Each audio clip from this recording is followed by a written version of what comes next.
নমস্কার বন্ধুরা, আরও একটি নতুন ভিডিওতে তোমাদের সবাইকে জানাচ্ছি স্বাগতম। তো চলো, আজকে অনেক সকালবেলা উঠেছি, উঠে কাজকর্ম সেরে নিয়েছি আর একবার রান্নাও হয়ে গেছে। আজকে সয়াবিন আলু তরকারি দিয়ে আমার বরের খাবার পাঠিয়ে দিয়েছি। এই সবেমাত্র বেরোলো, তারপরে আমি এখন নিজে স্নান করব। আর আমার মেয়েকে শুয়ে রয়েছে, মেয়ের খাইয়েও দেওয়া হয়ে গেছে। আর এখন ল্যাকটোজেন কম খাওয়াচ্ছি, ও যেহেতু 2 বছর প্রায় হতে চললো, তো সেই জন্য এখন ল্যাকটোজেন খুব কম, বলতে গেলে একবারই খাই। এমনি সময় এখন প্রত্যেক দিন আমরা গরুর রোজ ধরছি, গরুর দুধ যেটাকে বলে আর কি। তো সেজন্য আমরা এবারে গরুর দুধ সকাল থেকে পুরো বিকাল অবধি খাওয়াচ্ছি। তো চলো, আর এখানে গরুর দুধ এখানে জাল দিয়ে রেখে দিয়েছি। এখানে অনেকটা দুধও পড়েও গেছে উদলে, তো তোমরা দেখতে পাচ্ছ এই সাইডে লেগেও রয়েছে। আজকে আমার নিজের ভুলের জন্য অনেকটা দুধ পড়ে গেছে, তো সকালে একবার খাইয়ে দিয়েছি আর এবারে খাওয়াবো সেই বিকালের দিকে, তো ওই জন্য রেখে দিয়েছি। আর আমার জন্য এখানে ওটস ভেজাচ্ছি। তো সব রকম সিডস ছিল, সান সিডস, তারপরে pumpkin seeds, chia seeds, flax seeds, এগুলো দিয়ে আর কয়েক চামচ ওটস দিয়ে আর দুধ ছিল ওই একটুখানি, ওখান থেকে একটু দুধ নেব, দুধ নিয়ে আর ভিজিয়ে রাখবো। আমি এখনও স্নান করিনি, স্নান সেরে পুজো দিয়ে তারপরেই আমি খাওয়া দাওয়া করব।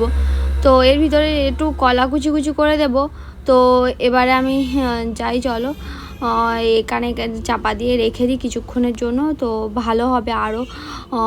তো এদিকে দেখো, তোমাদেরকে দেখাচ্ছি আরও দুজন মিলে, ভাই বোনে মিলে এখানে, ওর দাদা হচ্ছে এখানে সেই ব্যাট ভাজা, লাভ ভাজা, পাঁপড় ভাজা যেগুলো হয় না, ওইগুলো ভেজে এনেছে, দুজনে মিলে বসে বসে খাচ্ছে। আর এদিকে ওরা টিভি দেখছে। তো আমার মেয়ের সারাদিনের সঙ্গী বলতে গেলে টিভিটাই। তো সারাদিন সবসময় আর এখন আর দিই না, কারণ খুবই অভ্যাস হয়ে যাচ্ছে।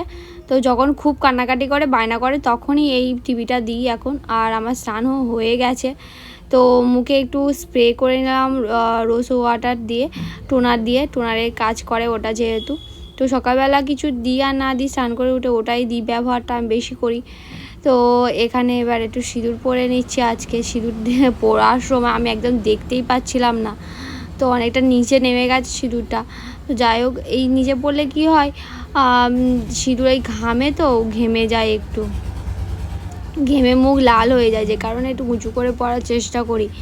তো এবারে আমার কয়েকদিন ধরে ভিডিওর জন্য কানের পড়াই হচ্ছিল না,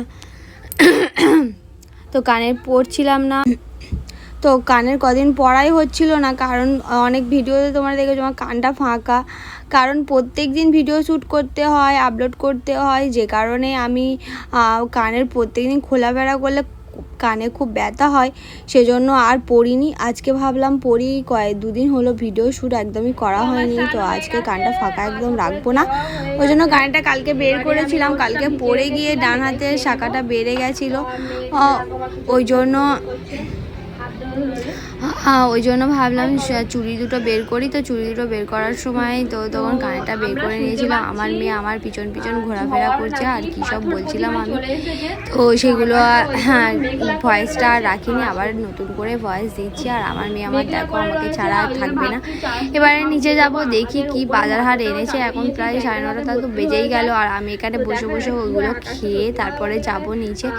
তো এখানে দেখো আমার মেয়েকে নিয়ে আমি বসে আছি, আর আমার মেয়ে এত মানে আমাকে ছাড়া কোনো জায়গায় যাবে না, আমাকে ছাড়া কোনো জায়গায় আসবে না, এরকম করে করে সারাদিন আমার যায়।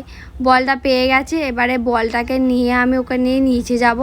নিচেকে কি রান্না বান্না হয় দেখি। সকালবেলা একবার রান্না হয়েছে, শুধু সয়াবিন আলুর তরকারি করে সৌভিককে ভাত পাঠিয়ে দিয়েছি।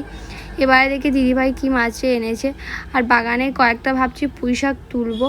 তো দেখো ছোটো ছোটো পুঁই শাক পুরো ভর্তি হয়ে গেছে, বেশ ভালো হয়েছে, ফলের মতো হয়েছে।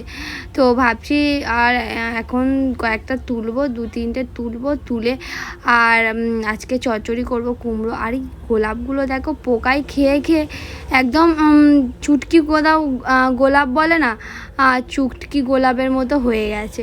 তো এখানে 2টো পুঁই শাক তুলেছিলাম সেটাই, আর একটু কুমড়ো আর পেঁয়াজ, আর এখানে শিমুল ট্যাংরা মাছ, কাটাপোনা মাছ, সেগুলো ভাজা হয়ে গেছে। এই মাছ দিয়ে আজকে শিমুল ট্যাংরা মাছের ঝাল হবে আর পুঁইশাক চচ্চড়ি হবে মাছের মাথাটা দিয়ে।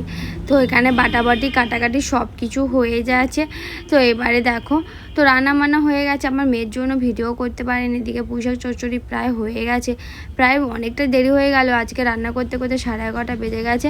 তো ওই জন্য আমার শাশুড়িকে বললাম তুমি মাছের ঝালটা করো পেঁয়াজ আদা রসুন দিয়ে ভালো করে, আমি আর করবো না। মেয়ে ওদিকে বসে কাঁদছে, তো ওকে চান করাতে খাওয়াতে আরও বেশি 1 ঘন্টা লেগে যাবে। ওই জন্য বললাম চলো আমি চলে যাই, তুমি বসিয়ে দাও বলে আমার শাশুড়ি মা বসিয়ে দিচ্ছিলো। আর আমি এদিকে দেখো এত গরম লাগছিল, ফ্রিজ থেকে বরফটা বের করেছি, দেখো পুরো সাদা হয়েছিল, গলে একদম হয়ে গেছে। এত ভালো লাগছিল মুখে দিয়ে, আর কি বলবো। আর আমার মেয়েও আমাকে ছাড়ছে না।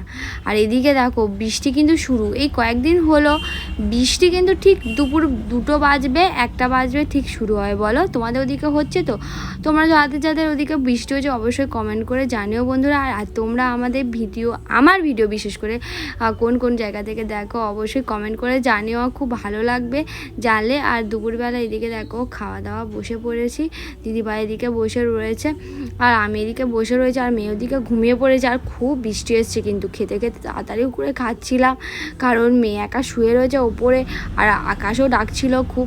তো তাই জন্য নিচে খেতে খেতে ওপরে চলে এসেছি। আর ওপরে এসে দেখি দেখো বৃষ্টির মানে কি উচ্ছ্বাসে বৃষ্টি হচ্ছে, দেখো খালি এত বৃষ্টি হচ্ছে যে থাকতেই পারছি। এত মানে মনে হচ্ছে গিয়ে যেন বাইরে গিয়ে একটু ভিজে আসি। ঘরের ভিতরে এত গরম, বাইরে কিন্তু বেশ ঠান্ডা রয়েছে।